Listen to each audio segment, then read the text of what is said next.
As the lights flash on Hollywood Boulevard, they shine bright for the world to see. But 100 years ago, these weren't the stars this city was known for. The entire first half of the 20th century, you came here to do cutting-edge astronomy.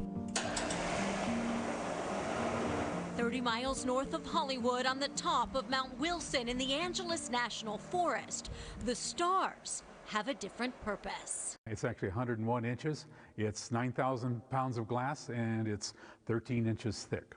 As this 100-inch telescope installed back in 1917 once brought scientists from all over the world, Tom Minigini is the volunteer in charge of keeping it running.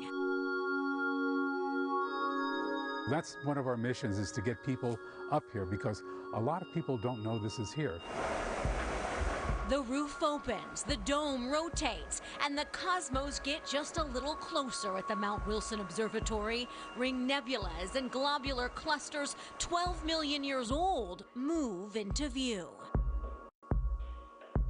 Nobody knew that the universe existed the way we think of it now, and that discovery was made by Edwin Hubble using the telescope over my head. Edwin Hubble, Albert Einstein, and many more came here to stare at the stars, including retired astrophysicist Tim Thompson, who also is a volunteer here. Here we discovered the galaxy, we discovered the universe, and that marks the birth of what you would call observational cosmology.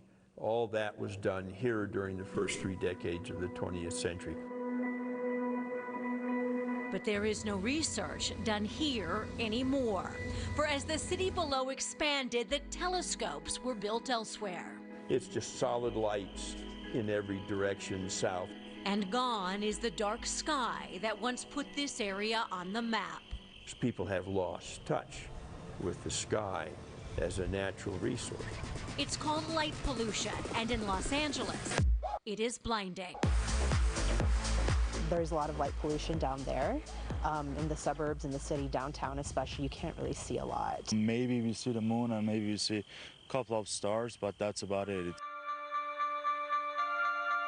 But there is a new push to change that.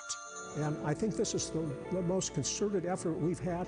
As LA County just launched a new campaign in unincorporated areas to dim the lights. There's so much light pollution that the only thing people can really look at with any reliability is the moon. Spencer Suhu is on the board of the Los Angeles Astronomical Society.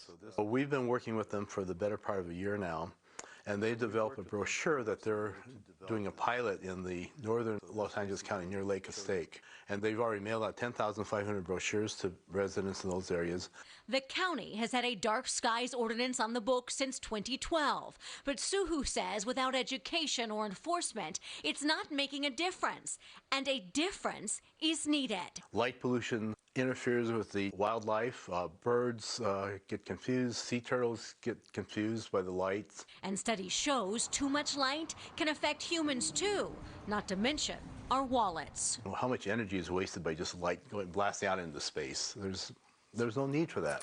Suhu says outdoor lighting fixtures should be shielded, pointing down, not up.